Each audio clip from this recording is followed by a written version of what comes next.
السلام عليكم ورحمة الله تعالى وبركاته. رمضان مبارك كريم علينا وعليكم بالصحة والعافية وبالنجاح إن شاء الله تعالى. Alors, bienvenue, chers collègues, dans cette vidéo portant le titre de traitement comptable des actifs courants selon les normes IFRS. Alors, au fil de cette vidéo, nous allons procéder premièrement à la définition des actifs courants selon les normes IFRS et au traitement comptable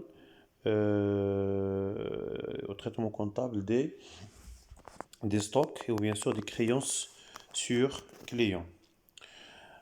Alors, nous allons bien sûr suivre les axes suivants, les stocks et les créances. Alors, déjà, en première IAS traité selon les normes IFRS, IAS comme norme comptable internationale, nous avons parlé sur la classification donnée par l'IAS 1 aux éléments d'actifs et aux éléments de passifs. Parce que l'IAS 1 classe les éléments d'actifs selon deux catégories, soit qu'il s'agit d'actifs courants ou bien d'actifs non courants, ou bien sûr les éléments de passifs en trois catégories: actifs passifs courants, passifs non courants et les éléments de capitaux propres. Alors, concernant les actifs qui sont normalement courants, qu'est-ce qu'il regroupe cette taxe-là? Elle regroupe tous les éléments qui sont liés à l'activité normale de l'entreprise, tels que les stocks, tels que les créances sur les clients. Ok? Même si la durée de détention du stock elle dépasse un an, même si les créances clients, la durée de récupération de ces créances-là, elle dépasse 12 mois, mais toujours, elles sont classées comme des actifs courants.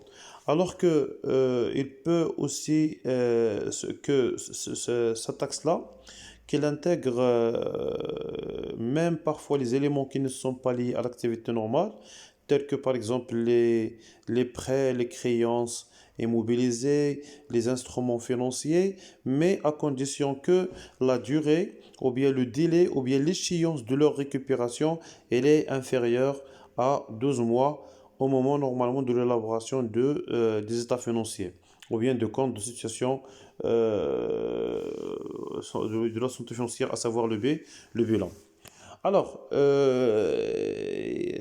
les actifs courants normalement, elles peuvent aussi intégrer les disponibilités en trésorerie et bien sûr les instruments qui sont assimilés comme des instruments de trésorerie tels que bien sûr les actifs financiers qui sont facilement négociables et avec un risque de perte de valeur qui est presque nul, qui est très très peu faible et qui est presque nul. Et ça veut dire quoi? Parce que leur valeur ne va pas changer sur le marché financier entre la date de clôture de l'exercice ou bien la date d'élaboration du bilan et la date de cession prévisible de ce titre-là.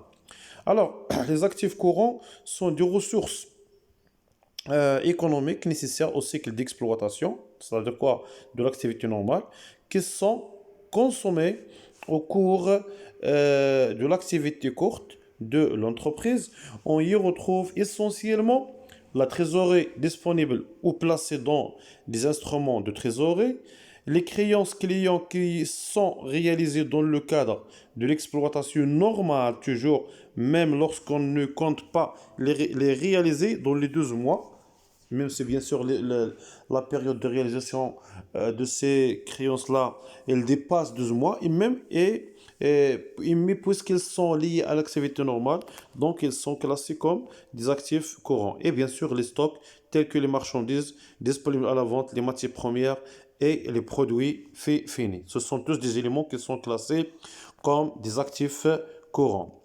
Alors, passons maintenant au premier axe concernant ce thème, à savoir le traitement comptable des stocks. L'IAS 2, c'est une norme qui est dédiée fondamentalement voilà, pour normalement donner définition et donner les règles d'évaluation des stocks, que ce soit à leur entrée ou là à une évaluation initiale ou bien sûr à l'évaluation qui est ultérieure. Alors, selon l'IAS2, les stocks sont définis comme des actifs, que ce soit détenus pour être vendus dans le cours normal de l'activité, et on parle ici des marchandises ou bien de produits finis, que ce soit des encours de production pour une telle vente, ça veut dire quoi? Les produits qui sont commencés en production mais qui ne sont pas encore achevés, ils sont aussi classés comme des stocks. OK? Et pardon, que ce soit sous forme de matière, de fourniture devant être consommées dans le processus de production de biens et services, qu'elles soient des matières premières, des pièces des fournitures complémentaires liées à la production.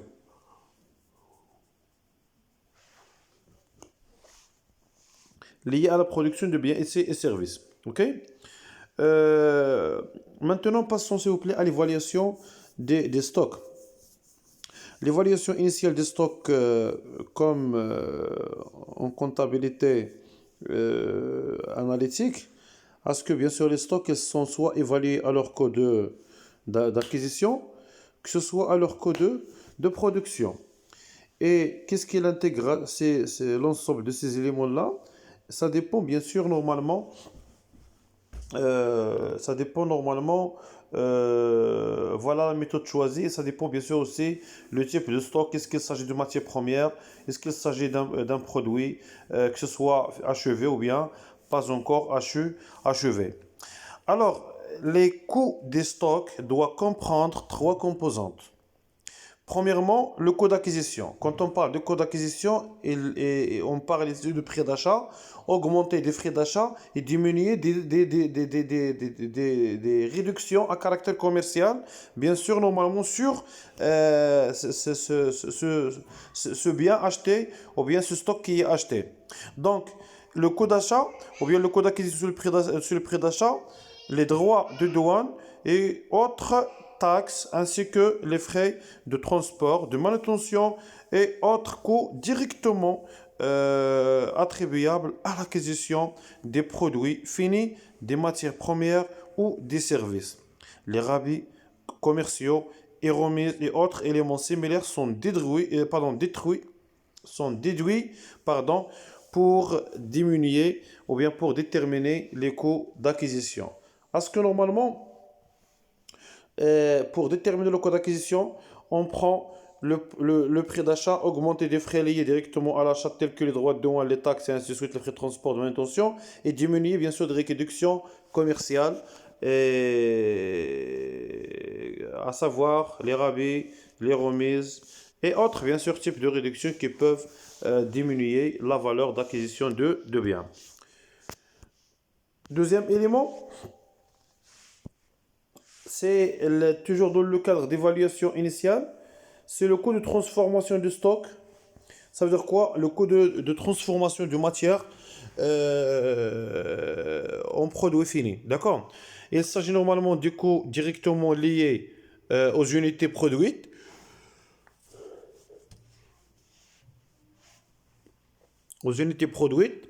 Main-d'œuvre directe, les frais généraux de stock. De production fixe et variable qui sont encourus également pour transformer les matières premières en produits finis. Par exemple, si on prend ici le coût de transformation, la main-d'œuvre, l'eau, l'électricité, l'amortissement des machines de production, l'amortissement des ateliers de production. D'accord? Ce sont normalement des charges qui sont liées directement, que ce soit d'une manière fixe ou bien d'une manière variable à la production. Nous allons voir qu'il y a normalement une certaine contradiction entre les normes marocaines en comptabilité analytique et les normes IFRS en matière de traitement de certains coûts, surtout les charges indirectes de production. Alors, les autres coûts, il s'agit normalement du coût encouru pour amener les stocks à l'endroit et dans l'état où il se trouve. On parle ici normalement de parfois de transport, par exemple entre le point de production et le point de vente, et aussi bien sûr au lieu bien sûr le point de vente, les charges de manutention, s'il vous plaît, qu'on utilise le matériel de manutention pour mieux placer le produit dans un point de vente et de stockage. Ce sont ces éléments-là, jusqu'au bien sûr la maison de stockage, toutes les charges supportées sont incorporées en coût liés au stock. Ça veut dire quoi? Que les charges qui peuvent y arriver après ne sont pas liées au coût de stock, au coût de stock. D'accord? Alors, important, certains coûts ne peuvent jamais être inclus dans le coût des stocks comme, premièrement, le coût du perte anormale, déchets de fabrication. C'est-à-dire quoi? C'est en comptabilité ainsi que nous avons pris en considération que les déchets incorporent le coût et impactent le coût de production des biens. Les normes IFRS, selon l'IAS2, il vient d'exclure de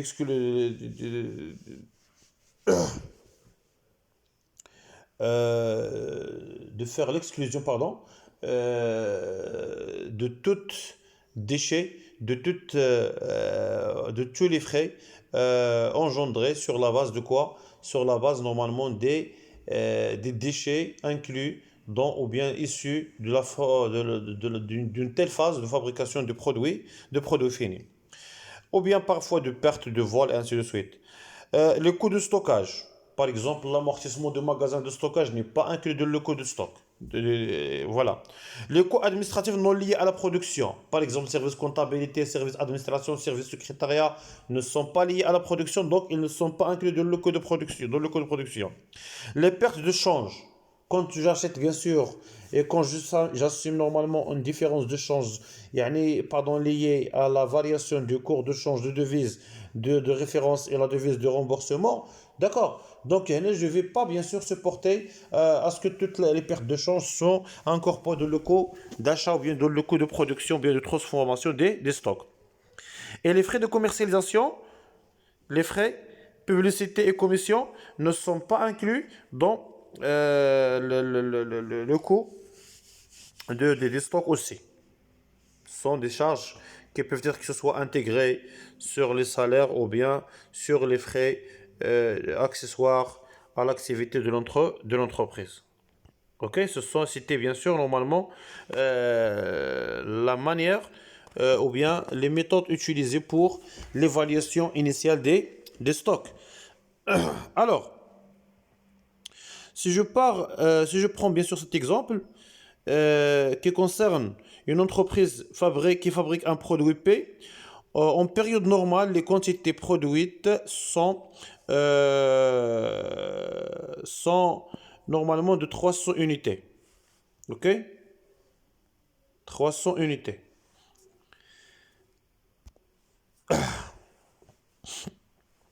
Par an, bien sûr. Alors, au 31 décembre N, le stock était de 40 000 unités. Le service contrôle de gestion fournit le calcul du coût de production des unités produites en N. Déjà, l'activité normale, donc ça veut dire quoi? Dans les conditions normales, on fabrique 300 000 unités par an. Dans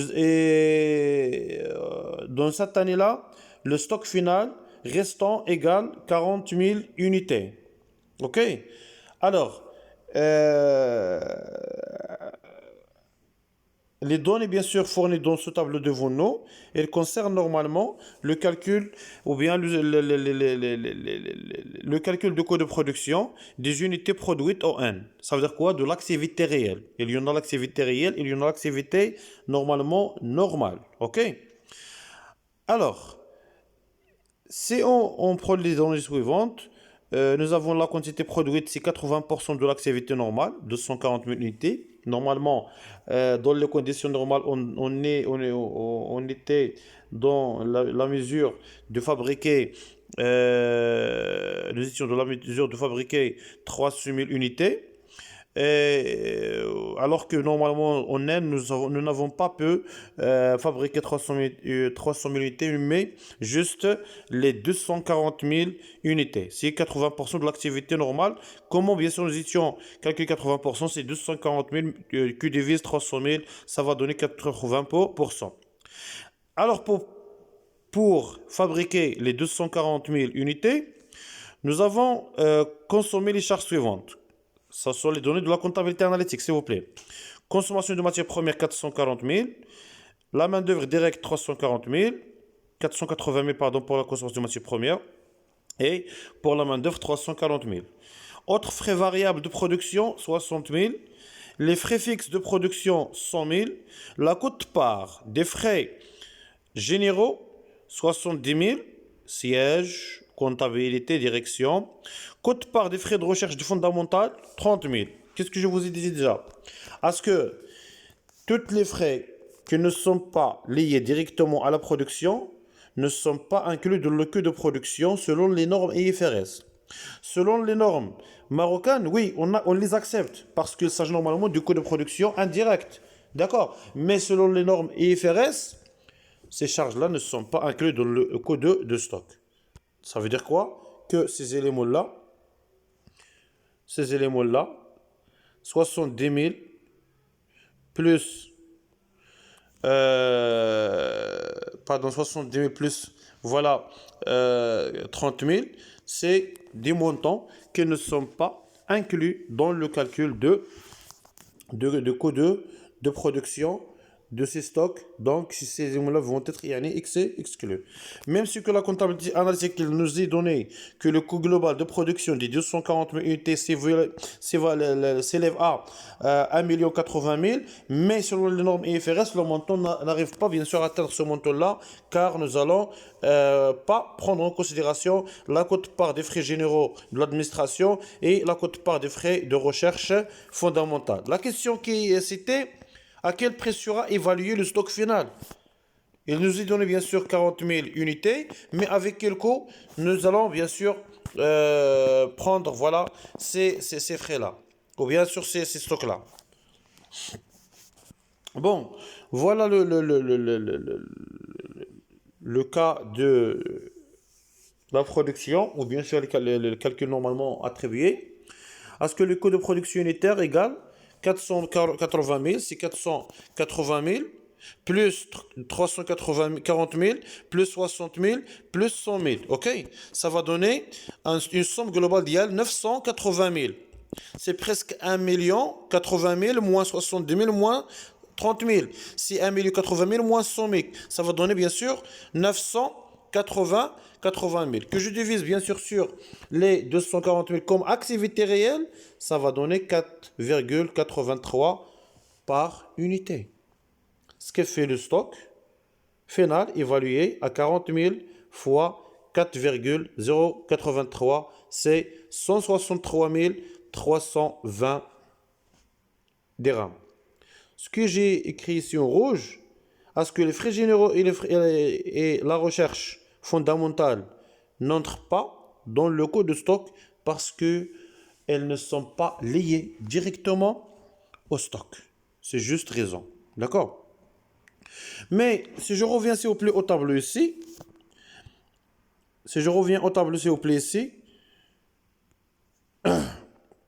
qu'est-ce que je viens ici, je vois ici, pardon, est-ce que nous avons une frais fixe de production qui s'élève à 100 000 dirhams.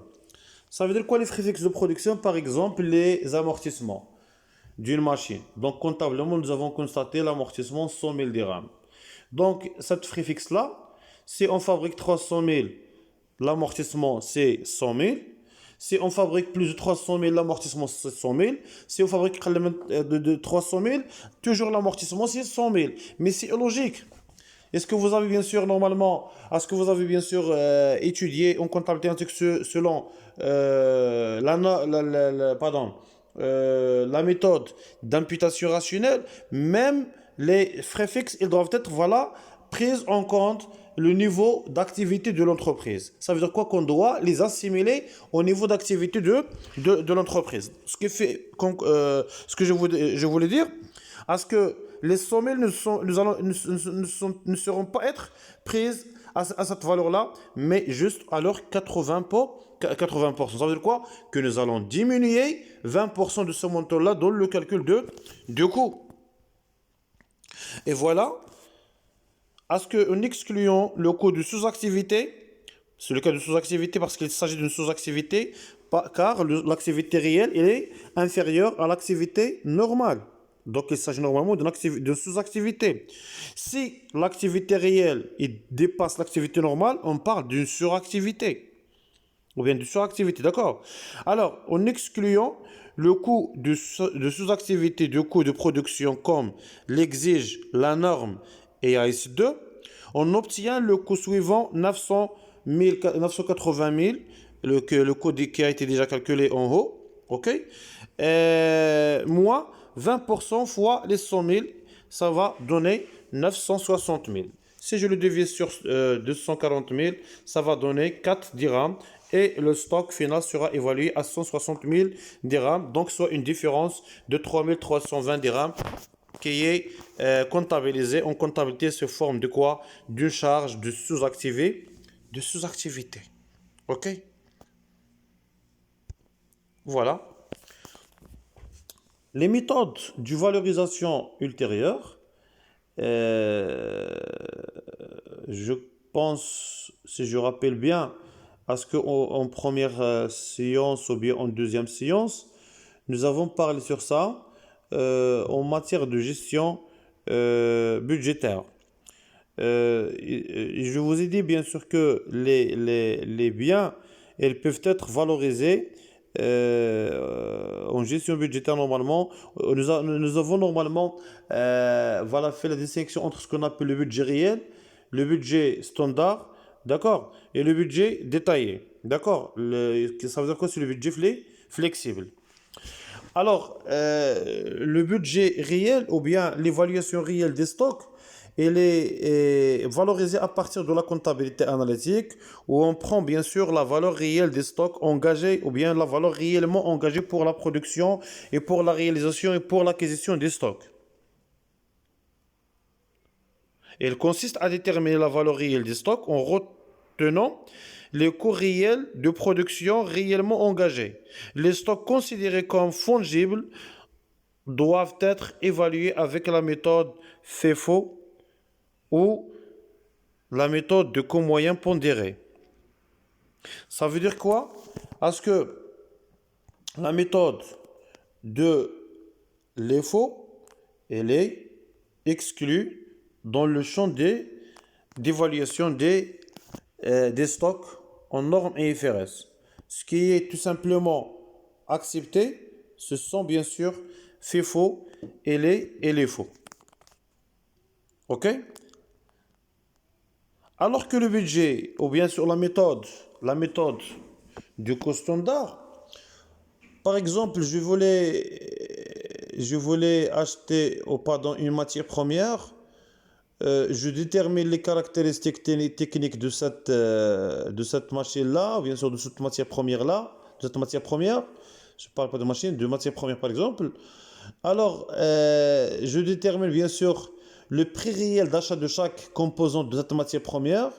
Donc, la valeur de stock égale normalement le résultat de l'ensemble des coûts réellement adaptés aux composantes techniques de ce stock-là.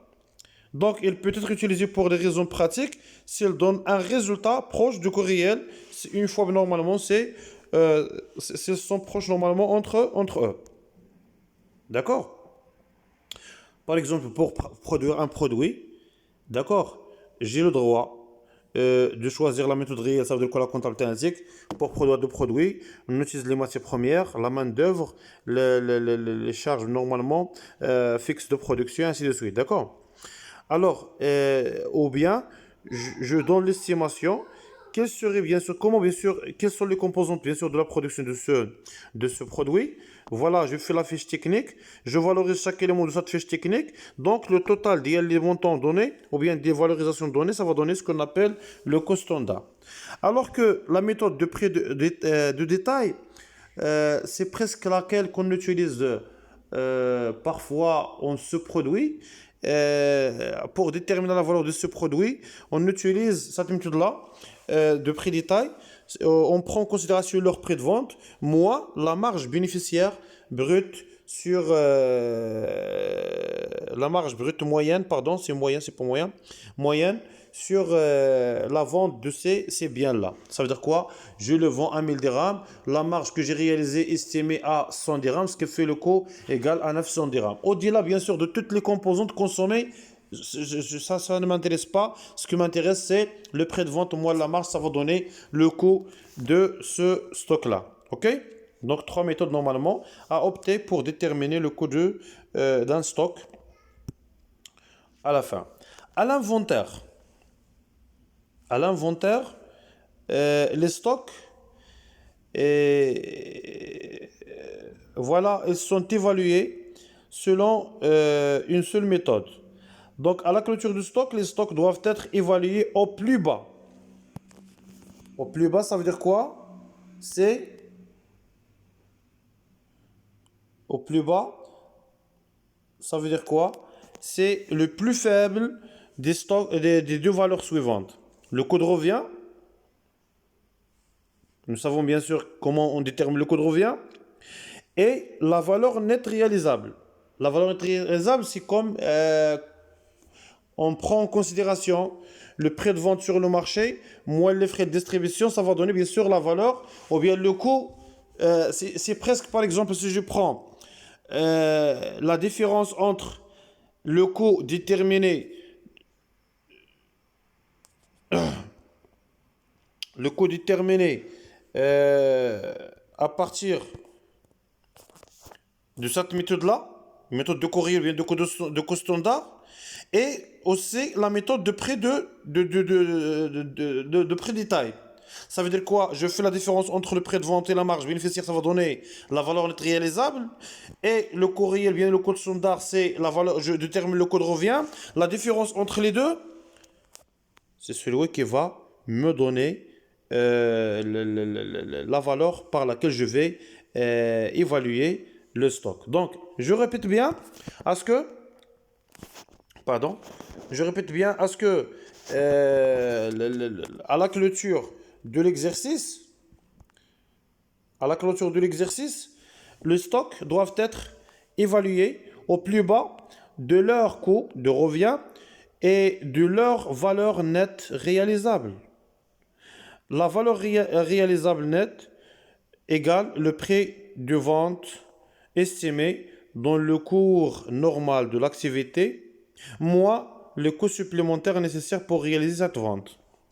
C'est comme je vous ai déjà expliqué, à ce que le prix de vente, il est là, moins le coût pour réaliser, ça va donner la valeur nette réalisable.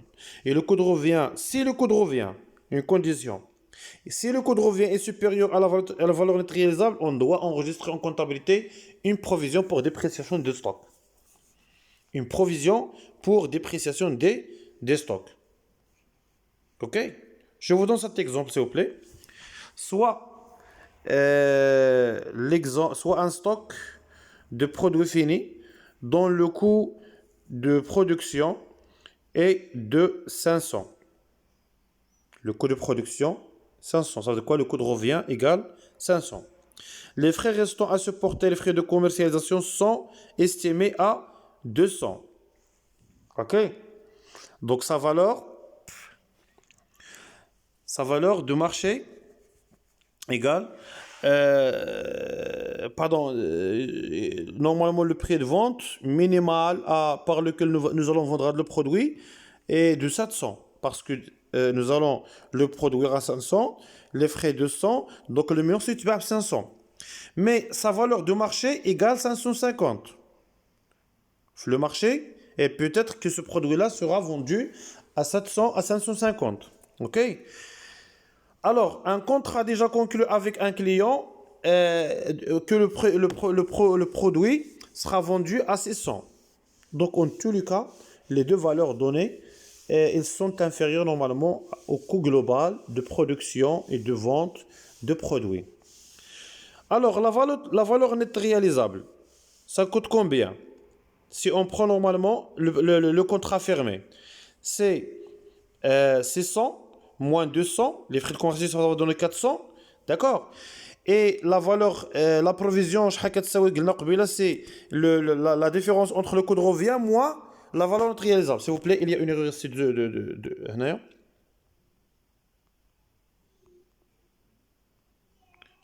C'est 400 au lieu de 100. Normalement, 500 moins 400, ça va donner 100 comme une provision à constater. Si le produit sera vendu au prix de marché, la valeur nette réalisable, ça va donner 550 moins 200, donc égale 350. Et le coût de revient égale 500, donc 500 moins 350 égale une provision de 150. J'espère bien à ce que vous avez bien assimilé comment on valorise les stocks initialement à l'entrée et ultérieurement, c'est la différence, c'est normalement le plus bas entre la valeur nette réalisable et le coût de revient. Et une fois que le coût de revient est supérieur à la valeur nette réalisable, l'entreprise doit enregistrer en comptabilité une provision pour dépréciation de son stock. D'accord? Alors je passe au deuxième axe. Je ne vais pas bien sûr élargir l'explication de ce texte-là, car déjà nous avons fait le nécessaire en chapitre précédent concernant les instruments financiers. Et si vous vous rappelez bien qu'à la fin normalement de traitement des instruments financiers de toute jusqu'à échéance, je vous ai dit que même les créances sur clients sont considérées en matière de traitement en normes IFRS et sont bien sûr traitées de manière assimilée, de manière pareille des actifs financiers détenus jusqu'à échéance. C'est-à-dire que je dois déterminer le TIE, c'est que je dois amortir le coût, et ça veut dire que je dois déterminer le coût amorti, ainsi de suite.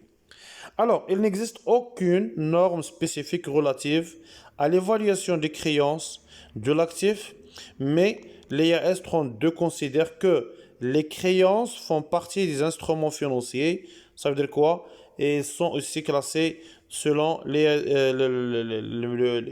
dans la liste des éléments à traiter par l'IFRS 9 qui vient de remplacer l'IAS 32 et l'IAS 39. Selon cette norme, les créances sont évaluées par le coût amorti par définition. Donc, les conditions de coût amorti, nous avons déjà traité ces éléments-là. Je passe au quatrième point, à ce que la dépréciation aux pertes sur créances de tous doit être comptabilisée. Il est probable que l'entreprise ne sera pas en mesure de dire. Donc, c'est le droit. Une fois que je prévois une perte probable d'une créance, j'ai le droit de la constater sous forme de provision. Le montant de la perte est égal à la valeur comptable moins la valeur recouvrable. C'est comme nous avons déjà bien sûr vu concernant les stocks par exemple. Celle-ci correspond au flux de trésorerie alors que la valeur recouvrable تيساوي شحال غادي نتخلصوا شحال باقي نتخلصوا الفالور نتكون شحال كيساوي دابا. Donc la différence bien sûr هو اللي يعطينا le montant de la provision. Pour estimer la perte sur créance douteuse, l'entreprise peut procéder à une évaluation, que ce soit individuelle, que ce soit une évaluation forfaitaire. Alors qu'en fiscalité marocaine, parmi les conditions pour qu'une provision soit acceptée en déduction, qu'elle doit être individualisée et doit être bien précisée. Ça veut dire quoi? Qu'une normalement provision qui n'est pas bien individualisée, bien précisée, c'est une charge non déductible qu'on doit réintégrer. Mais en norme IFRS, vous avez tout le droit d'évaluer forfaitairement, bien d'évaluer, par exemple, les entreprises normalement à la fin de 2020, elles vont prévoir qu'une évaluation forfaitaire sur les clients de 30%, c'est pas à cause de Corona par exemple, d'accord? C'est pas forcément que je veux bien sûr, si j'ai 100 000 clients, je veux bien sûr analyser chacun d'eux, mais je peux évaluer une évaluation forfaitaire sur l'ensemble des clients à l'international. Donc voilà, j'espère que vous avez bien assimilé l'explication des actifs courants en matière d'évaluation et en matière normalement de définition. Merci.